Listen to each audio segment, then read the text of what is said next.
हाय, मैं किरण। आज होलिका दहन है और कल होली, रंगों से खेलने का त्यौहार होली।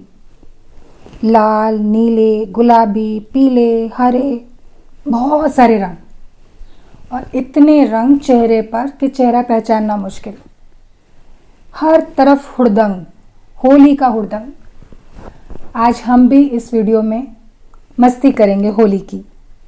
तो चलिए करते हैं होली की मस्ती। नमस्कार। होली कब और क्यों मनाई जाती है ये तो सबको पता है। पता तो ये करना है कि होली मनाएं कैसे। आप सब कहेंगे हमें ये भी पता।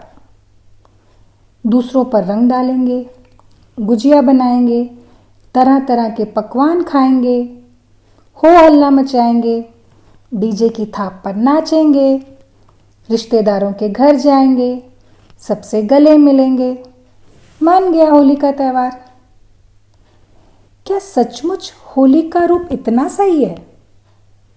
ऐसा नहीं लगता कि इन सब चीज़ों से ऊपर उठकर हमें त्योहारों को एक नई दिशा की ओर मोड़ देना चाहिए? जैसे घर में बने ढेर सारे पकवानों में से किसी भूखे का पेट भर दें, किसी गरीब बच्चे को गुलाल खरीद कर दें ताकि वो भी होली मना सके। ऊंच नीच का भेद भुलाकर सबके साथ होली खेलें, किसी की बुराई ना करें, मन में किसी के प्रति दुर्भावना ना रखें। तभी होली का त्योहार मनाने में मज़ा आएगा और सच्चे अर्थ में मनेगी होली। हे भगवान, इतने मस्ती भरे त्यौहार में भी उपदेश। अच्छा भाई, उपदेशों को रखते हैं ठंडे बस्ते में और सुनते हैं एक मज़ेदार सी गुदगुदाने वाली कहानी जिसे सुनकर आप हंसे बिना नहीं रह सकेंगे। एक सेठ था, महाकंजूस। एक दिन सेठ के घर एक मेहमान आया। अब घर में मेहमान आया है तो खातिरदारी करनी ही पड़ेगी। मन मसोस कर सेठ ने अपने बेटे को बुलाया। आधा किलो बेहतरीन मिठाई लेकर आओ, उसने बेटे से कहा।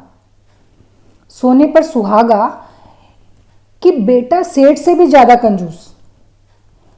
कई घंटों बाद बेटा घर आया, वो भी खाली हाथ। सेठ ने खाली हाथ आने का कारण पूछा।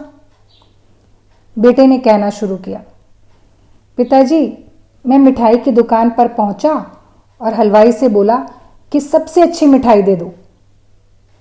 हलवाई ने कहा कि बिल्कुल मक्खन जैसी मिठाई दूंगा। अब मक्खन जैसी मिठाई लेनी ही है तो मक्खन ही क्यों ना ले लूं। ये सोचकर मैं मक्खन की दुकान पर गया। मक्खन वाला बोला, ऐसा मक्खन दूंगा जो बिल्कुल शहद जैसा होगा। शहद जैसा मक्खन ही लेना है तो बेहतर है शहद ही ले लूं। ये सोचते सोचते मैं शहद वाले के पास गया।